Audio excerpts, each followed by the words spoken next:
In this story, I reflect on home. I'm Joanne Green.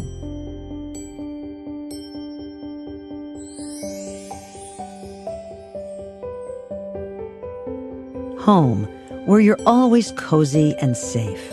No one ever says a harsh word, and the smell of freshly baked chocolate chip cookies permeates the air. Okay, that's the myth. In truth, home is the place we feel we belong. Sometimes it takes years to find home.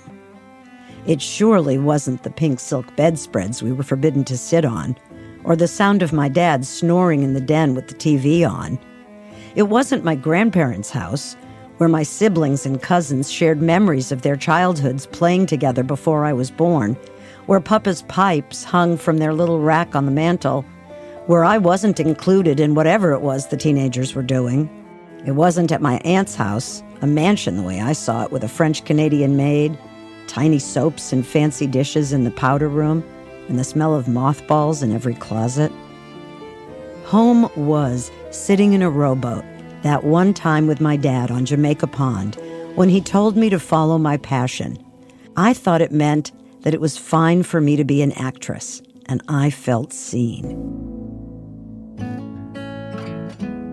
Home was fleeing the fluorescent lights of Filene's in Chestnut Hill while shopping with my mother, running out onto the ice-covered reservoir behind the parking lot.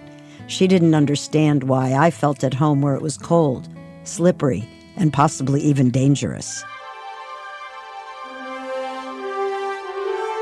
Home to me are redwoods, sequoias, and cedars. One of each surround and cool our house. Home is on nearby trails with my unabashedly joyful dog, hearing the crunch of dried leaves and small pebbles under my hiking boots, inhaling fresh air as I marvel at the bark peeling off madrone branches. Home is that moment of taking off my bra at the end of the day, a time that gets earlier and earlier as I learn to exhale. Boston accents, the vibrancy of fall foliage, and even my beloved fried clams smothered in tartar sauce are nostalgic, filled with memory, familiarity, even a bit of melancholy. If they represented home, I might have stayed. Instead, I ventured out in search of home. Chicago? Too flat. New York? Too much. San Francisco? Just right. Like Goldilocks, I sampled for flavor, texture, and temperature until I found my place. A blend of transients seeking open minds and open hearts, a place of change, underscored by the constant threat of earthquake, fire, and mudslide.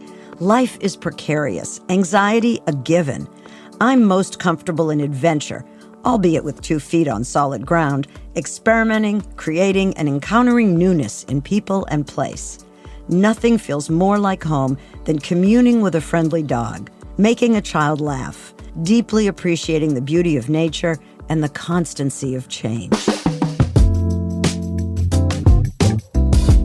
More than 43 years into this marriage, I find home in my husband's arms, in our new bed, new sheets, and new pillows.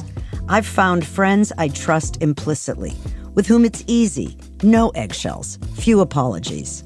My children are happy in their own homes. My grandchildren feel safe and loved. Home is a beach, a sanctuary, a trip, a dinner, a walk, a dance, binging a compelling TV show, rocking out to Motown, and curling up on the couch with a book that makes me think and feel and grow. I've found home in knowing myself and in acceptance.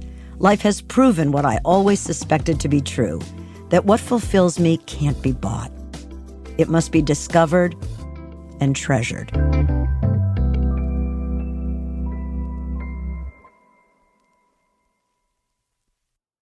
Thanks so much for listening to In This Story, my memoir-style micro-essays.